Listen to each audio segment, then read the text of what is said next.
ഉണ്ണി ബാലകൃഷ്ണനിലേക്ക് നമുക്ക് തിരികെ എത്താം. ഉണ്ണി ബാലകൃഷ്ണൻ NK പ്രേമചന്ദ്രൻ എംപിയും സീതാറാം യെച്ചൂരിയും ഒക്കെ പാർലമെന്റിൽ ഒന്നിച്ചുണ്ടായിരുന്ന കാലഘട്ടത്തിൽ അവരുടെ സൗഹൃദമൊക്കെ നമ്മുടെ മുന്നിലും ദൃശ്യമാകാറുള്ളതാണ്. കേരളത്തിൽ നിന്നുള്ള എംപിമാർ ഒപ്പം സീതാറാം യെച്ചൂരി നിൽക്കുന്നതുമൊക്കെ പലതവണയും കണ്ടിട്ടുണ്ടാകുമല്ലോ.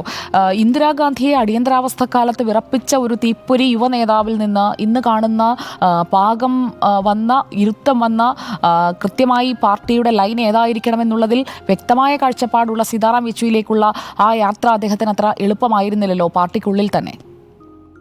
തീർച്ചയായും.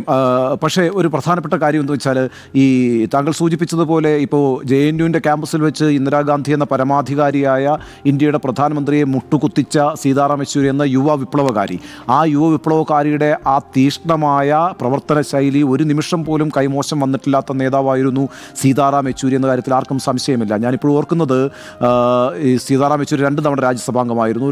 മൂന്നാമത്തെ ടേം അദ്ദേഹത്തിന് നിഷേധിക്കപ്പെട്ടു. അദ്ദേഹത്തിൻ്റെ അവസരം മൂന്നാമതായി കൊടുക്കണ്ട എന്നാണ് പാർട്ടി തീരുമാനിച്ചത്. ഏതായാലും അത് ആ പാർട്ടിയുടെ തീരുമാനമാണ്. പക്ഷേ അന്ന് അദ്ദേഹത്തിൻ്റെ രാജ്യസഭയിൽ നിന്ന് അദ്ദേഹം അവസാന ദിവസം പിരിയുമ്പോൾ വലിയ പ്രസംഗങ്ങളാണ് വലിയ നേതാക്കളൊക്കെ നടത്തി. അന്ന് അരുൺ ജെയ്റ്റ്ലി പറഞ്ഞൊരു കാര്യമുണ്ട്. അരുൺ ജെയ്റ്റ്ലി അന്ന് പറഞ്ഞൊരു ഓർമ്മ എന്ന് പറയുന്നത്, അദ്ദേഹം ABVPയുടെ നേതാവായിരുന്നു അടിയന്തരാവസ്ഥ കാലത്ത് ആദ്യം അറസ്റ്റ് ചെയ്യപ്പെടുന്ന നേതാവാണ് അരുൺ ജെയ്റ്റ്ലി ഇന്ദിരാഗാന്ധിയുടെ ഭരണത്തിന് കീഴിൽ.